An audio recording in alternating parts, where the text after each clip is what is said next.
Hello, this is the Harboring Light. I'm Mary. I give a conservative perspective about the world around me. Feedback is immensely important. Feel free to reach out.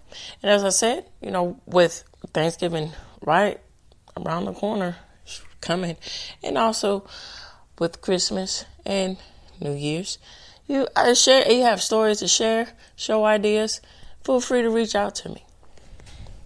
All right, so some of the audio platforms that I'm on Spreaker, Spotify, Pandora, iHeartRadio, Amazon Music. These are just to name a few. Okay, so this episode is all about the pardon of the turkey, presidential pardon of the turkey. Here we go.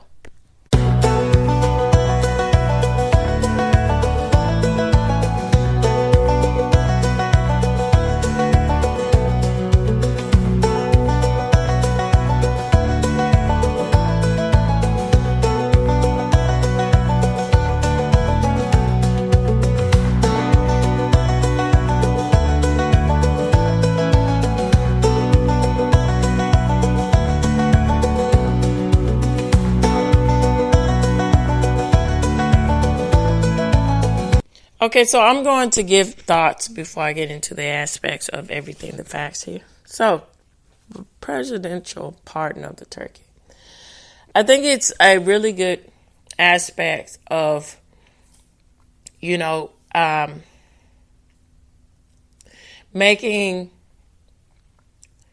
softening or making the president more approachable, more human. And with the aspects of Abraham Lincoln doing this, this was around the time where it was really crucial to have that sort of hometown,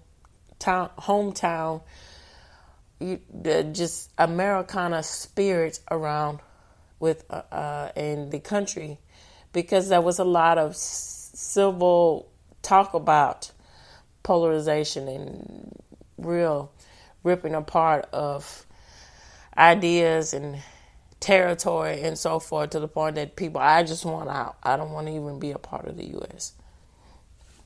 And to mend the tides together, this sense of the foundation of what makes America really impactful is, why don't we, look at this tradition of doing this? Why don't we look at this kind of the heartfelt thing to do by pardoning a turkey? And also it's symbolic in the aspects, to me, which is, it's one of those things, again, Captain Obvious, yeah. But the symbolism of, look at how thankful it is to have, going back to traditions of what Thanksgiving was to celebrate a successful harvest. And coming of that tradition of saying, we are prosperous because we can, again, with the symbol of the turkey, I knew this tradition. And then, if for it to continue out with everything, it really gets in that aspects of touching with touching with us as a people. And to add on to this, I think a really good example of this is the fireside chats. And when Roosevelt was doing that, and that was a time of a tremendous turmoil too, when you think about what was lurking in people's mind, the aspects of everything. And to sit down and hear the president just connecting in ways that were relatable to what the issues are, again, getting to the aspects of just saying, I'm not untouchable. I can relate to you. I can talk about these things to where you feel more at ease about me as a president. And hold on just a minute.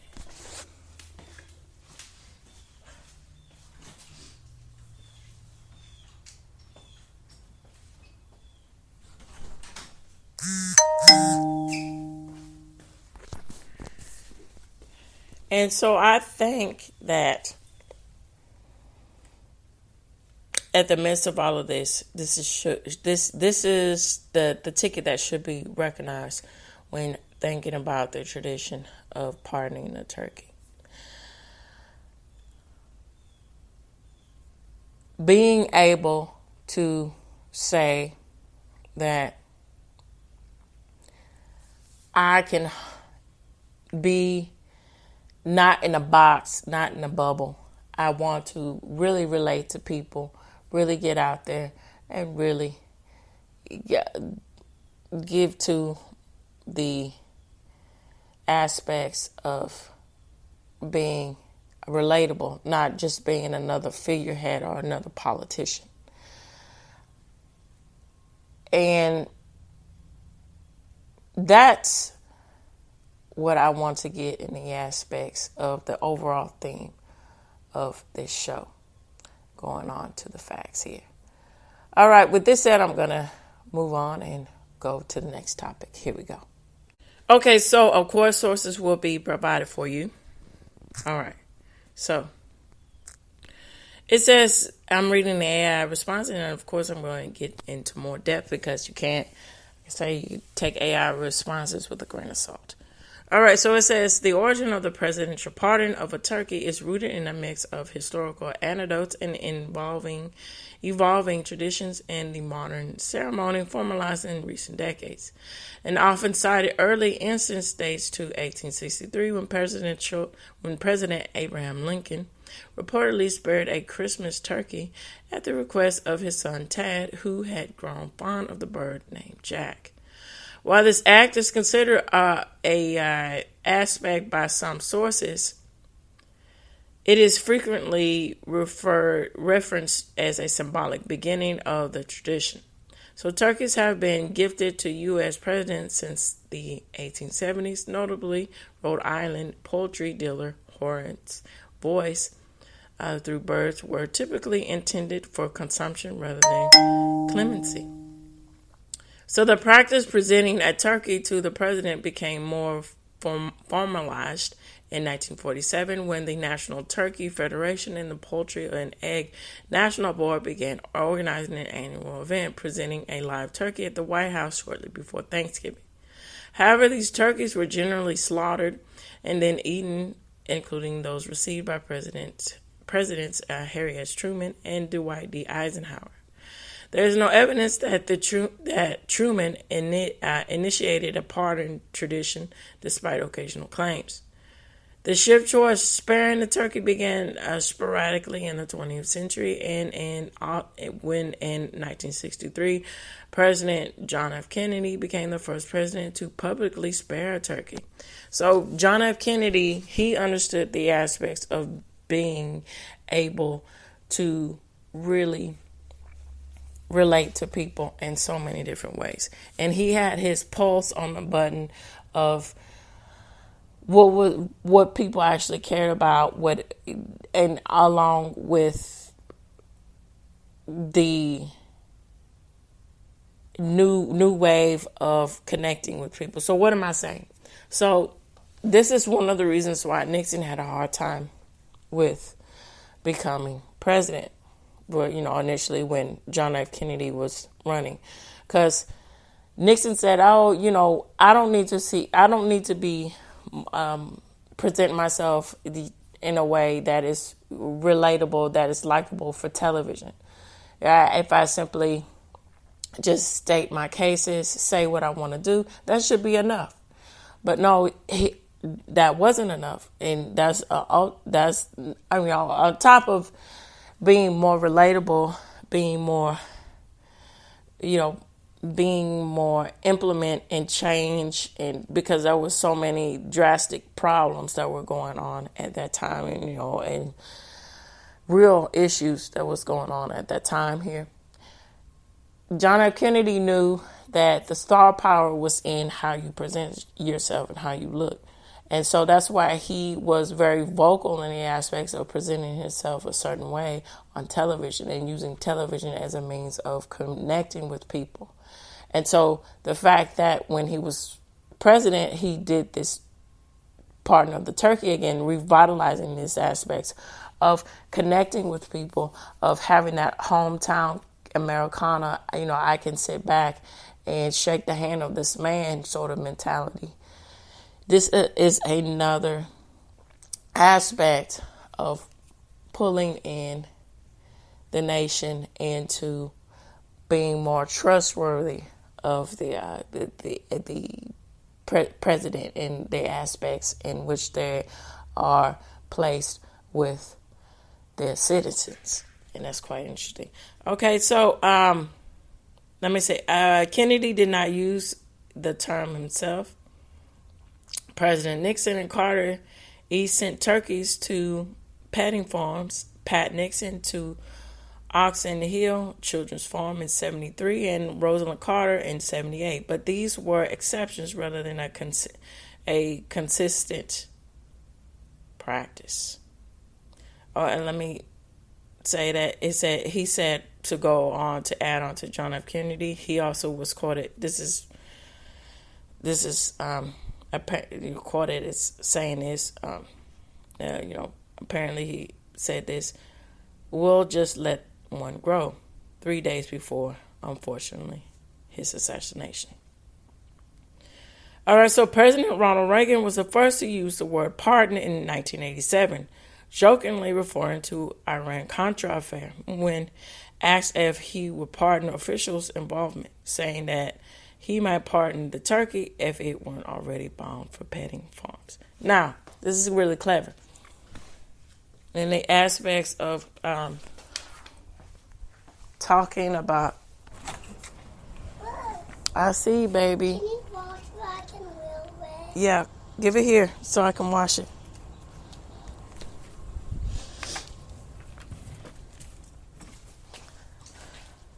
Now, this is really clever when you get in the aspects of talking about the impact that Ronald Reagan had on society and his presidential impact. I'll be right back. Hold on. What are you doing?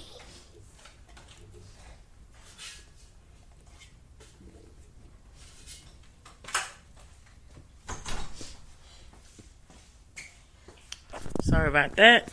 So, I think that Ronald Reagan, in certain respects, he has the same imagery or the same aspects of when you think about President Donald Trump. This whole saying, well, he's not typically of the, what you think of as he doesn't have the presidential or the politic background resume. He came from the entertainment business, well, versus Donald Trump. He's a businessman here, and then the difference is they knew a lot of movers and shakers. They just didn't come from the realms of traditionally what is thought of being the president, not having that background. They have a lot of people think that with Reagan, he was just a whole lot of lip service, and he was just hamming it up and knew how the tactics to do because he was an entertainer. Then versus the same thing with President Trump. They think he just says what he needs to say in order to, but he doesn't really, mean anything. It's quite interesting. But when you think about how implemental, for better or worse, like or not like, these two men have really shaped the foundation of the American politics for the better. For instance, people, this is a polarizing topic, but I'm just going to go there. People want to say this stuff with Ronald Reagan, that, he was the one that just mobilized politics to be big business. Before then, it wasn't like that. He was in bed with businesses. And on the other hand, when you think about this, it's kind of this from my point of view. Now, each his own, whatever. But I'm just saying from my point of view. He drove in the force of, upping the economy for people to have, different means of what to do in the workforce and to drive the American economy up and have more power. That's one thing. And the same thing with Donald Trump. Donald Trump is a very multi-millionaire and a very lucrative businessman. And out of his failures, he's also triumphed in that. And he's taken all those tactics to look at the bottom line of everything. And I think that's why he's more suitable to be a president, because in the business world, that's what makes you so successful, when you're able to adapt to the skill set of just looking at the bottom line of everything in order to get to the better solution. So here we go. We're getting to other things to talk about here. So it says, however, it was President George H.W. Bush who officially established the turkey pardon as a permanent tradition in 1989, declaring that the bird will not end up on anyone's dinner table, and granting it a formal presidential pardon. Since then, every U.S. president has continued the practice with the pardon of turkeys, typically sent to live farms and or educational facilities. Hold on. Just hold on, baby. So I'll be right back, and I'm going to get right to another source to extend onto this AI generated response. Hi. Hi. Hi. Hi. Hi. You saying hi to everybody? All right, sweet baby. Okay. So, all right, so let's see.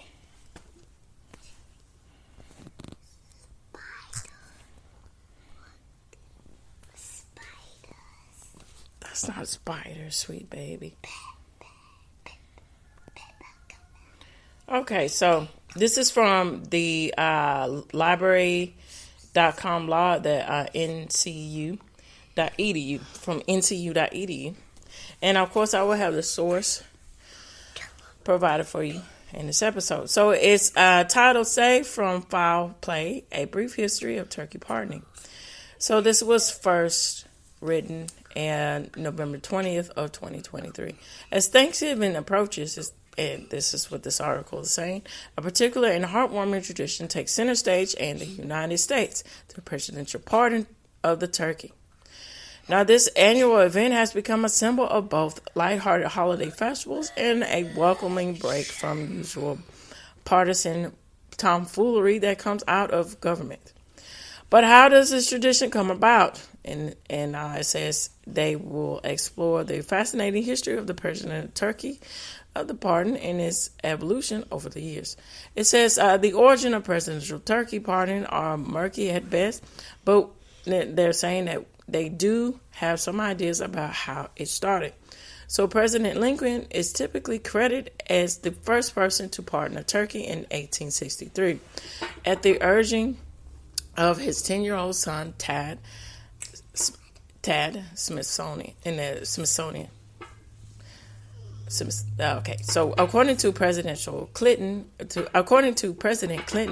1997, the pardoning ceremony, Tad had grown so attached to the bird that he had named him Jack, and Lincoln was forced to concede a full run of the White House to him.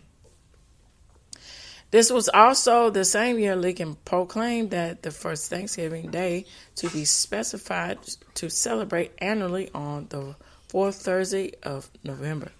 So although it wasn't technically made a federal holiday until President Grant signed it into law in 1871, status at law, which the status was at large in 1871, it has been celebrated every year since.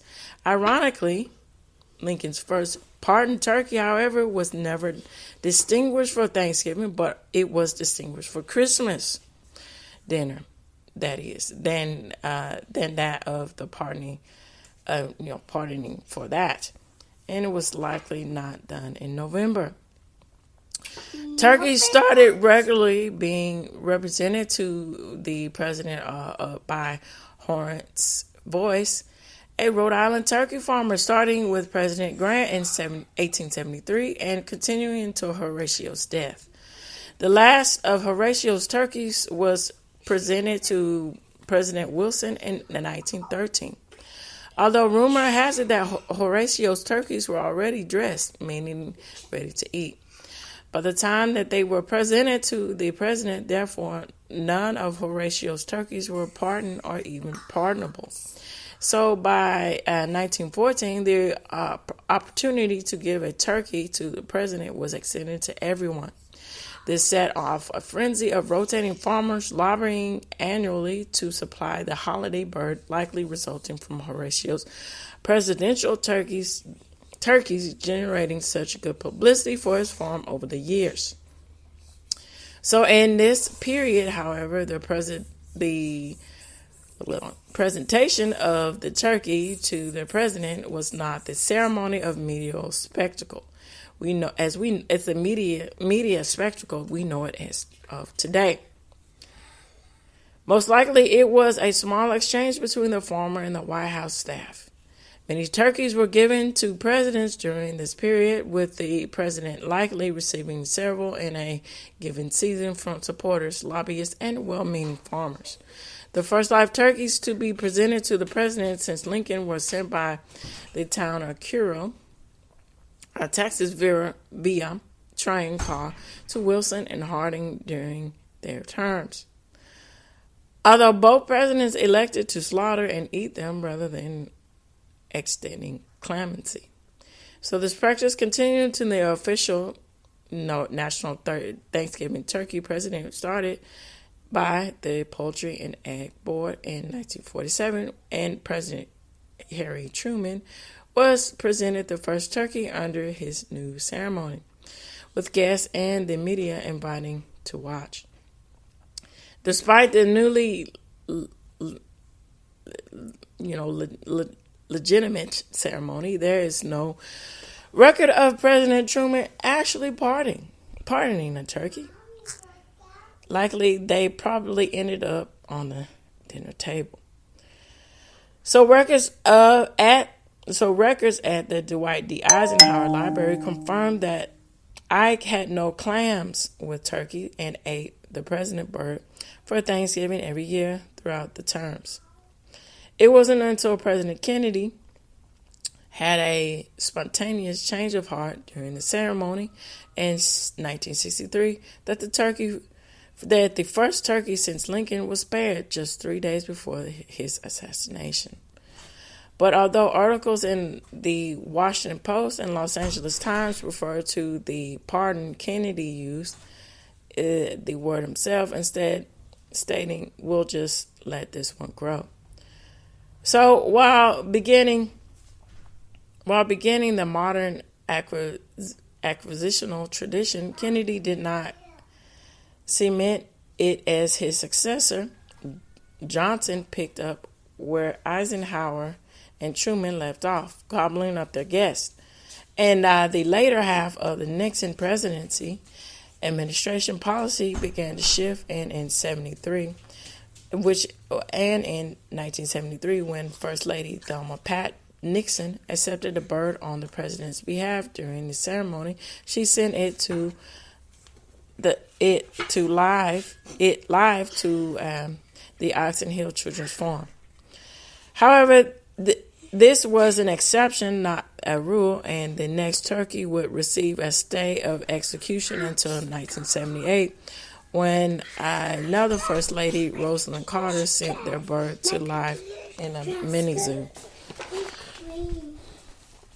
So President Reagan was the first president to solidify the practice of independency, sending turkeys presented that the turkeys are presented to him to be live out of the rest of their days, to live out of the rest of their days on a farm, and no presidential turkey since has ended up on a dinner plate.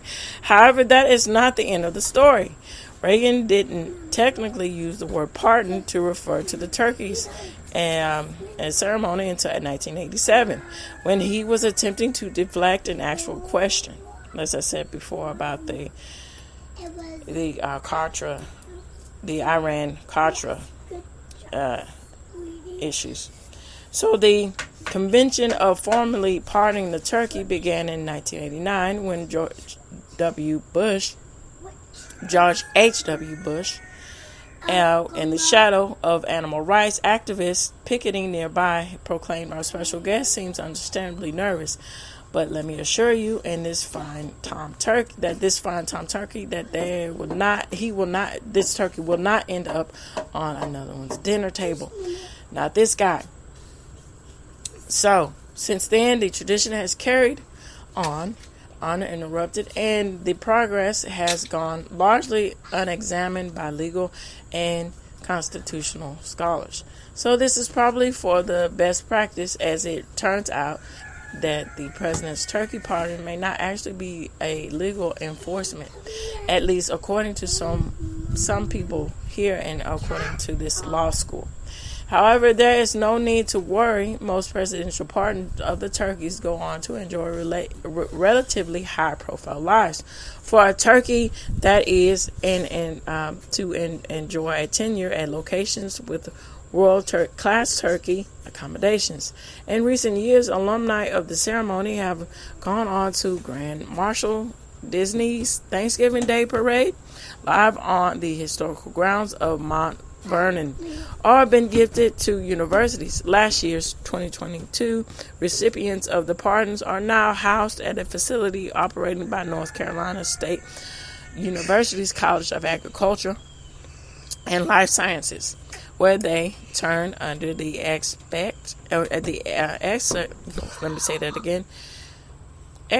care of a university poultry specialties and students. My kids are talking about a bug zapper there. So don't mess with that. Leave that alone. No, sir. So I'm going to wrap this up. This is just really good with implementing of how impactful the aspect is to connect with people on a more human level. Now, like a human interest story for the president to be more relatable to people. And that's really something to think about on this Thanksgiving week. All right, so this reaches the end of the Harboring Light. And of course, I would like to know what you all think. Feel free to reach out. All right, so tune in, turn up, and absolutely take care as we get closer to Thanksgiving and on to the other holidays and on to the new year. All right, take care.